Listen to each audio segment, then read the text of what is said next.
Magandang araw mga banateros at nandito na naman po tayo para sa isang komentaryo patungkol ho dito sa alam niyo namang malapit na malapit sa puso natin ho itong mga seafarer natin. Alam niyo ho nung nakaraang araw napag-usapan po natin itong issue ng escrow provision. Ano po ba itong escrow provision na kung saan yung mga benefits o di kaya yung mga insurance o yung mga kung ano man ang natatanggap nitong mga seafarer natin nilalagay po sa isang escrow account. Okay? Tapos i-a-appeal muna 'yan sa korte at paglalabanan muna 'yan. Halimbawa ganito, bigyan ko lang kayo ng example ha. Yung isang seafarer na disgrasya nasugatan o di kaya napilayan at ngayon naghabol sila sa kanilang agency at sabi naman ng dalawang ahensya na nasa ilalim ng DOLE dapat ibigay sa kanila yung benepisyo o yung tulong, di ba, ng manning agency na ito. Ngayon ang gagawin ng manning agency, sila po ay didinig sa mga korte natin sa Pilipinas at habang dinidinig ito po ay ilalagay muna sa isang escrow account. Paglagay po nito sa escrow account, tatagal po ito ng 5 hanggang 10 taon. Paglalabanan pa po yan bago matanggap nung taong nadisgrasya. Isipin nyo yun. Sabi nga baka yung iba nagkasakit, bago pa nila matanggap yung kanilang benepisyo, bay patay na ho sila. Hindi ho ito biro Baka akala nyo ho, ito ay madaling bagay. Lalong-lalo na pag ikaw ay isang seafarer, napakasakit sa puso. Mantakin mo, pinaghirapan mo. Yun na nga lang pong ikaw ay ilang taon o buwan o kung gaano man katagal na naandyan ka sa dagat, di ba ho? Isa na ho yung napakahirap na trabaho. Tapos, etong mga ilang agency natin sa Pilipinas, naku po, patay tayo dyan. Mga walang nya, mga walang puso, as in, wala ho silang pakiramdam. Buti pa yung mga punch ni Katniel Puro puso, iyakin. Biro lang ho, binibiro ko lang kayo Baka mamaya ibas tayo ng mga Katniel dyan. Pasensya na ho pero ending na kayo. Ang bagbigyan naman natin ng tuon ngayon ay itong mga seafarer natin kung saan grabe ho ang kanilang sakripisyong ibinibigay para sa kanilang pamilya. At actually pati sa ekonomiya ng ating bansa. Kaya nga ho sila tinatawag na bayani. Sa totoo lang. Kasi nga ho yung ekonomiya, yung kanilang inuuwing pera sa Pilipinas ay napakalaki. Tapos, ayaw naman natin alagaan. Pag inalagaan nga natin, eto namang ilang mga walang puso manning agency dyan, mga ahensya dyan na walang puso, puro pera ang pinaiiral, anak na kayo ng mga animal, sa totoo lang, kawawa ho itong mga seafarer natin. Pinakiusapan nila, tanggalin yung escrow account. Tinanggal yung escrow account. Pinalitan. Kasi napuna. Lumabas daw dito. Balita ko, may mga ilang mga kongresista at mga mambabatas na nanonood kay Banatbay. Sabi daw, tanggalin na natin yung escrow na yan. Napuna tayo ni Banatbay. Tapos, tinanggal nga ho nila yung escrow. Anong ginawa ho nila? Anak ng wewe, Pinalitan nila ng fiduciary. Pinahirapan pang banggitin.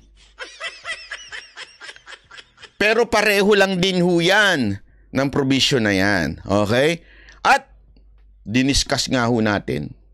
Diniscuss nga ho natin yan dito sa ating channel. At alam mo, ayon sa aking Tweety Bird, kala nyo yung mga chismosang mga showbiz personality lang, mga showbiz commentator lang ang may Tweety Bird. Meron din po tayong Tweety Bird. Sabi sa akin, napakinggan daw ng ilang mambabatas. nagtaka nga sila, paano kaya nalaman ni Banat Bay na ginawang pinalitan yung pangalan ng escrow sa fiduciary na yan? Alam mo,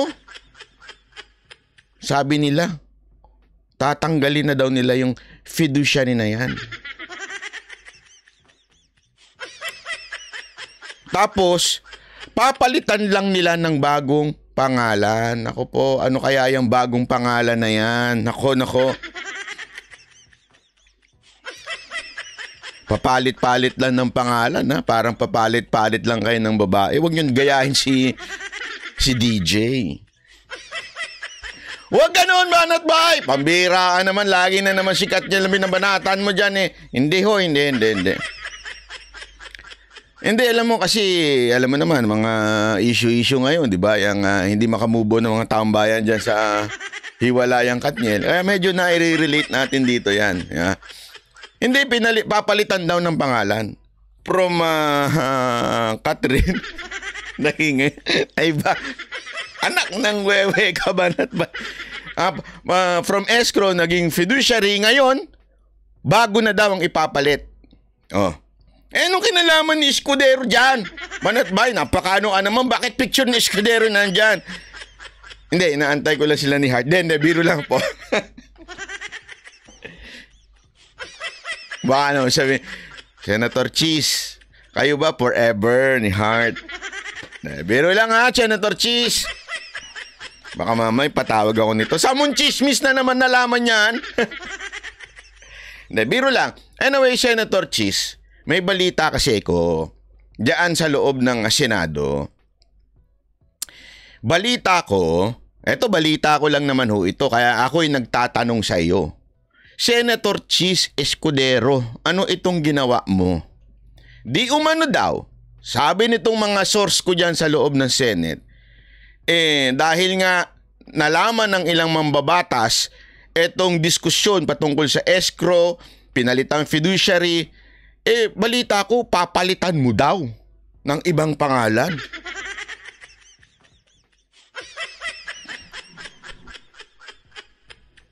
Huwag kang makisabay kay Katniel, ha? Baka palitan mo dun si Hart. Huwag mong palitan. Sayang yung pagiging pasyonista ni Hart. Hindi, biro lang ha, biro lang.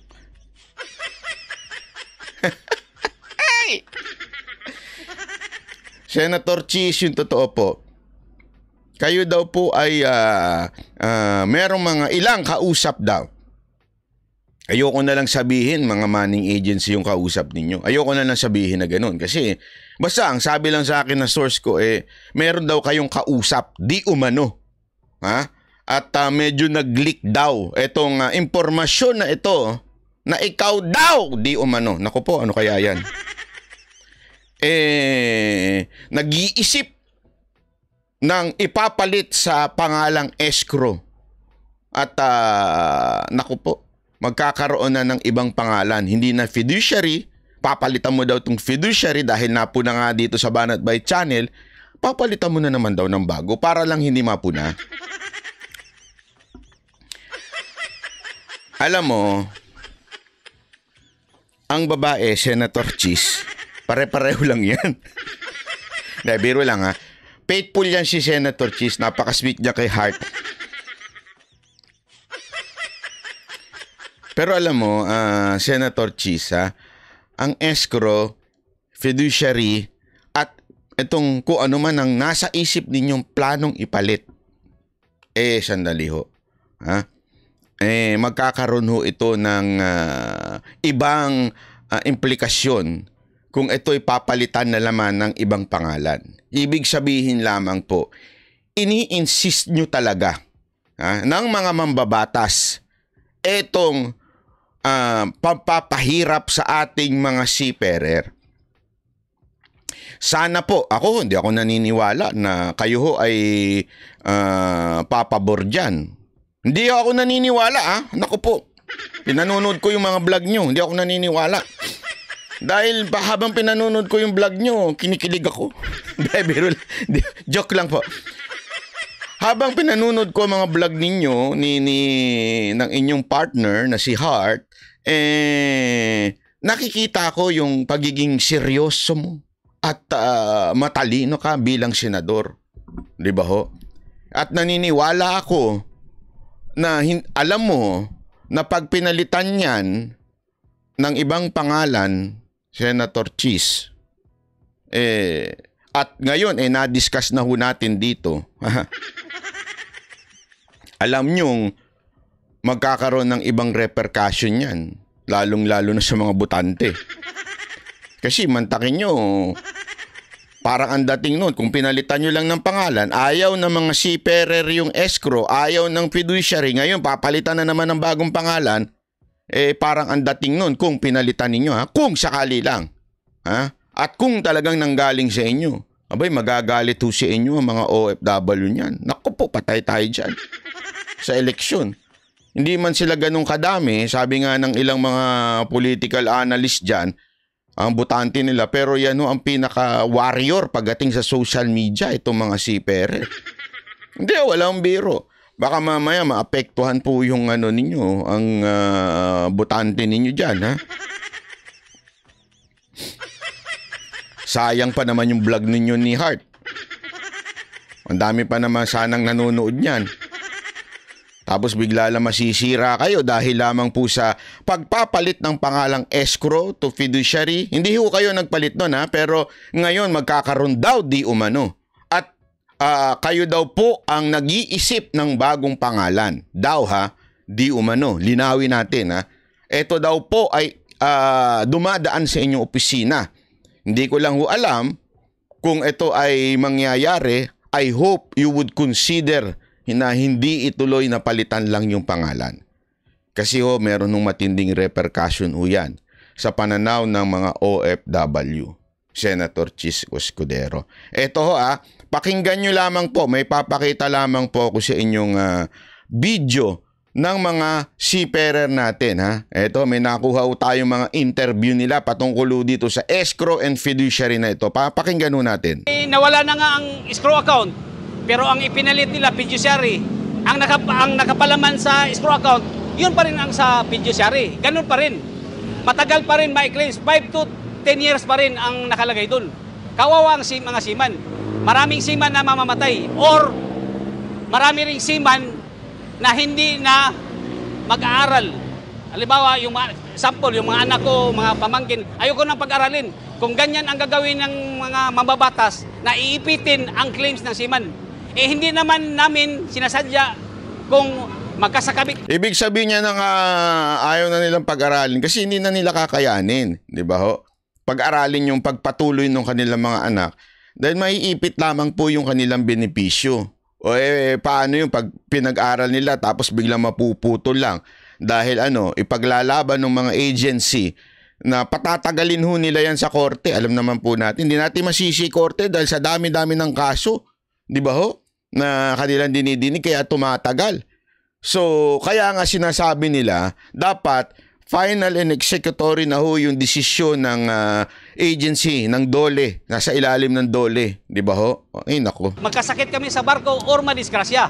Kasi kambal na yan ng mga seaman. Kasi abnormal yung trabaho namin dun. Yun din yun Iniba lang nila ang pangalan. Naku po. Paano? Galit na galit to. Sabi ko sa inyo, pag mga katulad kong kalbo, pag bumana talagang kakaiba. Galit na galit si kuya Pag naman nilang ginagawang kami mga seaman, very professional. Nalilibot namin ang buong mundo. Oo nga, Yun buti pa nga kayo Sana all, no? Sinasabi lang niya, napaka-professional nila pagdating sa trabaho. Yun na rin ang tinutumbok niyan, yung fiduciary account na habang nag-aapila yung abogado ng insurance, hindi pa babayaran yung seaman. Kawawa naman yung pamilya ng seaman. Ang realidad kasi ganito, 5 to 10 years, patay na yung seaman. May kasabihan tayo, anin pa yung damo kung patay na yung kabayo. Nandiyan naman si Yun nasa showtime. Biro lang Alam mo, may punto ho talaga itong mga seafarer natin. Kasi alam nyo, minsan kasi yung mga mambabatas natin, Sa totoo lang ho, wala ho sila sa realidad ng buhay nito mga seafarer natin. Hindi ho nila alam. Alam nyo, kaya nga ho ako, bakit ko ba ito dinidiscuss? Sa dami-dami ng issue sa buhay tulad nila Katniel, tulad ng SMNI, tsaka diniscuss naman po natin yon. Pero bakit ho ba malaman sa puso ko itong seafarer na ito? Alam nyo kung bakit? Kasi dati akong OFW. Alam nyo, nung ako po ay nakapila sa immigration papuntan dito sa Japan, may nakausap akong subscriber natin na nasa Saudi, papunta siyang Saudi. Tapos sabi ko, papunta ka ng Saudi, December na. So magpapasko ka doon sa Saudi. Sabi ko sa kanya, oo. Sabi ko, hindi lungkot niyan. Kasi alam mo, nung panahon na ako ay nagpasko sa Qatar noon bilang OFW, habang kami ay nagpapasaya ng tao dahil pumunta kami doon bilang mga entertainer, banda, humiiyak ko kami. Bakit to? Kasi napapasaya mo yung audience, masayaw sila, Merry Christmas, ganyan-ganyan, Pasko ay sumapit, ganyan-ganyan. Tapos ikaw, wala sa pamilya mo. Diba? Napakahirap po nun. Sabi ko nga, napakasakit sa pakiramdam ng ganun. Wala ka sa family mo habang mga okasyon. Lalong-lalo na ho ito mga seafarer na ho ito. Hindi lang wala sa pamilya, wala pa ho sa lupa. Hindi kasi nakakabaliw kaya ho yan. Mantakin mo, pag mamamasko sila o kaya birthday nila, bili tayong cake, walang cake, sa isda na lang natin turok yung candle. Wala sila ng isda, ituturok yung candle. Hindi totoo, di ba minsan mahirap po, hindi ho biro ang trabaho nito mga to. At yan ho ang realidad. Ang realidad pa, aside sa napakahirap na nga yung trabaho nila, magkakaroon pa ng pagpapahirap kung sakasakaling may mangyari sa kanila, which is sabi nga ng isang ating seafarer, kambal na ho yan. Pagdating ho sa pagiging marino, kambal na ho ang disgrasya. Napakahirap ng trabaho doon. Tapos, nadisgrasya ka na nga, pahihirapan ka pa sa insurance. Ipaglalaban pa hanggang korte. Ha? Gumaling na yung sugat mo. Ha? Naputol na paamot lahat. Pambihira, wala ka pang nakiklaim sa insurance. Bakit? Nandun pa sa korte, pinaglalabanan. Yun ang realidad. Diba? Kaya nga, pinaglalaban natin. Kasama itong mga seafarer na ito, natanggalin yung escrow provision na yan, yung fiduciary na yan, at kung anumang bagong pangalan. Lagyan na lang natin, halimbawa lamang ha, palitan na lang natin from escrow, fiduciary, at pangatlo. Kunwari lang ha, halimbawa lang, let's just put a name para hindi tayo nahihirapan. Kung papalitan nyo ng pangalan, ang pangalan ay Puso. Bakit Puso ba? Bakit ba? Pakialam nyo. Gusto ko, Puso, halimbawa, Puso. Ilalagay dun sa Puso account na yun. Di ba?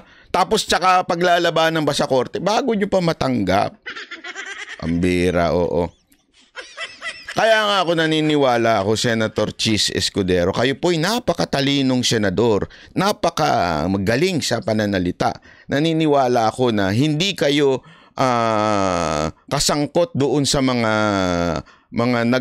nais palitan na naman ng bagong pangalan, pero itago lamang sa ibang pangalan itong escrow provision. I really hope, Senator Chis, ito ay hindi ho totoo. Tuloy natin to. Wag naman maging reality naman. Sa hirap ng buhay ngayon, ano naman yung ipakakain ng isang seaman na nadisgrasya sa barko? Ay siya lang ang inaasahan, siya yung inaasahan ng pamilya niya. Ano ipakakain ng seaman sa kanyang pamilya? Ay yun lang ang kanyang profession bilang isang marino. Ay nako, yan o ang mga damdamin nito mga seafarer natin na ito. Kaya nga sana tayo po ay patuloy na nanawagan, sige Senator Chis, at tayo po ay nananawagan din po kay Senator Tulfo. Alam nyo, Senator Tulfo, kayo daw po kasi ang nagbitaw ng pangako dito sa mga seafarer na sabi nyo, tatanggalin nyo yan. Yung escrow provision na yan. Tatanggalin nyo yan. Kaya nga sana po Senator Tulfo, bantayan nyo talaga. Kasi alam nyo, Magagalit ho ang mga seafarer, lalong-lalo na kayo po ay fighter ng mga OFW. Magagalit po sila sa inyo niyan pagka pinalitan niyang pangalang escrow, tapos to fiduciary, tapos into puso, halimbawa lang, pinalitan ng ganon, tapos dumaan sa inyo at hinayaan ninyo. Senator Tulfo, pag hinayaan nyo ho ito, marami ho magagalit ho at nasasama ang loob sa inyo dahil nangako ho kayo. Ibig sabihin ito, baka tamaan ho yung inyong political career dahil yung pangako ninyo nababali naman pala. Di ba ho? Ay nako, pambira. Kawawa ho tayo niyan. Ang ganda pa naman po na simula ni Senator Tulfo. Talagang fighter na mga taong bayan, na mga masang Pilipino. Hindi, ngayon na tayo nagkaroon ng ganitong senador na talagang fighter ng mamamayang Pilipino. Kayo ang kakampi ng taong bayan dyan sa Senado. Kaya ho sana ipanindigan nyo ho yan at huwag palusutin. Ito po ang panawagan sa inyo ng ating mga kababayan na si Ferrer, ha? Idol Rapi Tulfo, sir, matagal na kitang idol, dapat lubos-lubusin mo na yung pagtulong mo sa amin. Yung escrow account, natanggal nga. Ang sabi mo sa interpellation mo, na zero talaga yung escrow account. Na zero na nga, pero pinalitan naman ng fiduciary. Ganun pa rin ang laman nun. Kaya kailangan, sir, tanggalin talaga.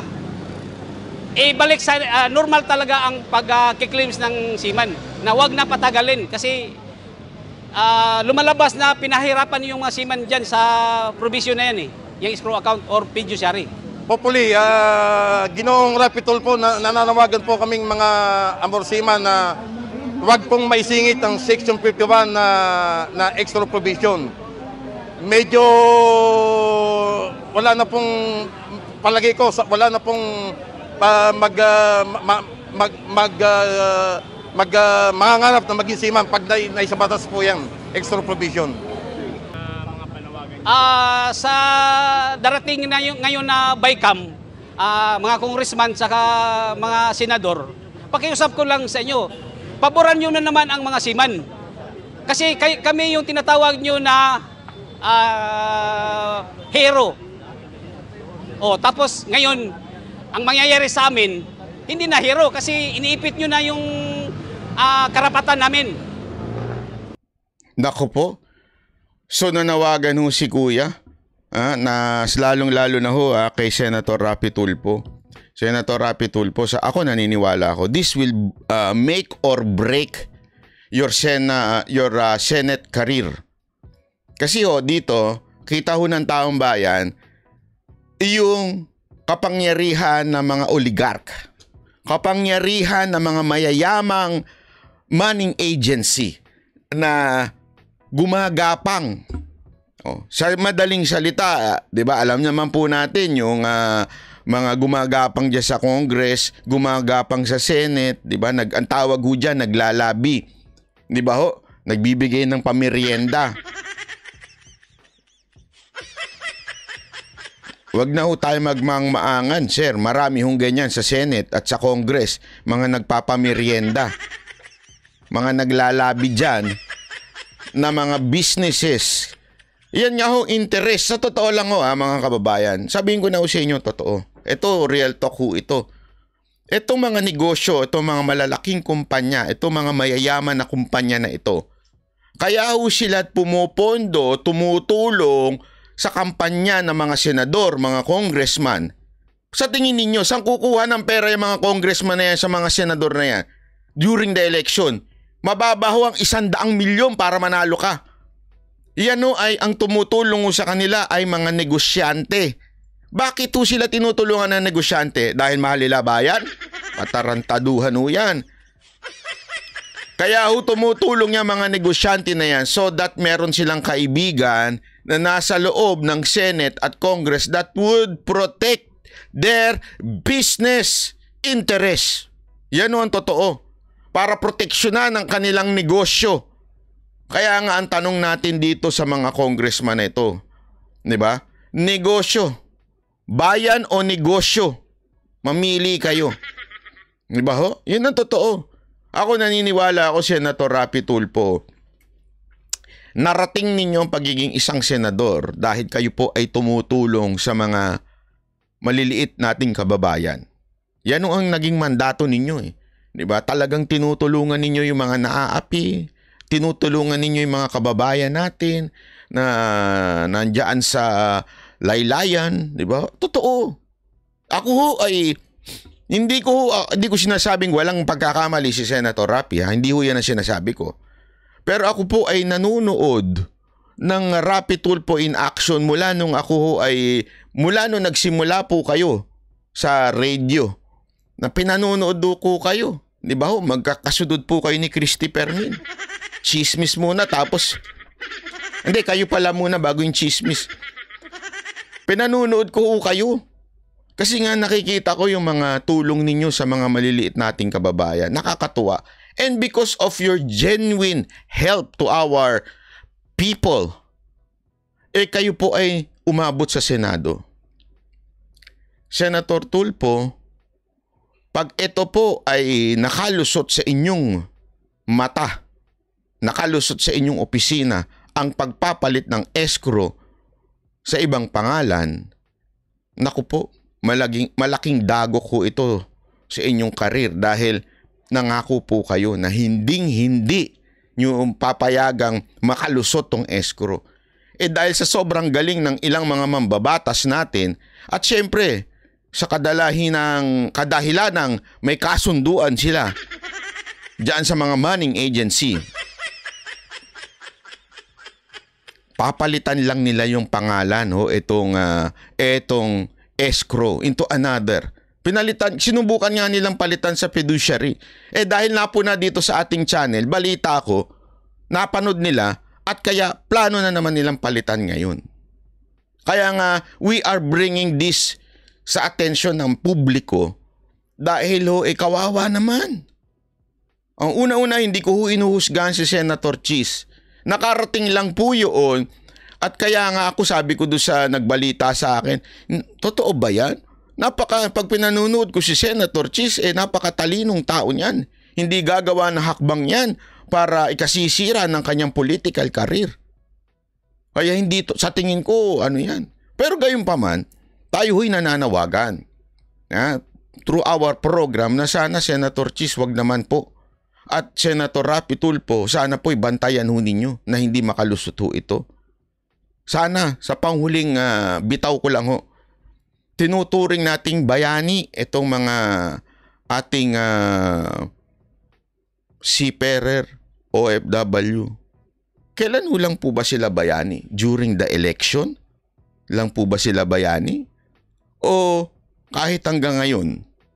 Kaya sana sana totohanin natin yung salitang itong mga OFW ang tunay na mga bagong bayani. Itong mga seafarer ang mga bayani ng ating bayan.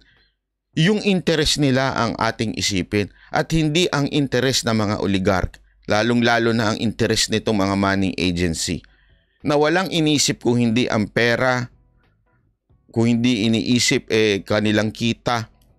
Isipin natin ng mga trabahante nating nagsasakripisyo. Maraming salamat po. Ako po si Banat Bay.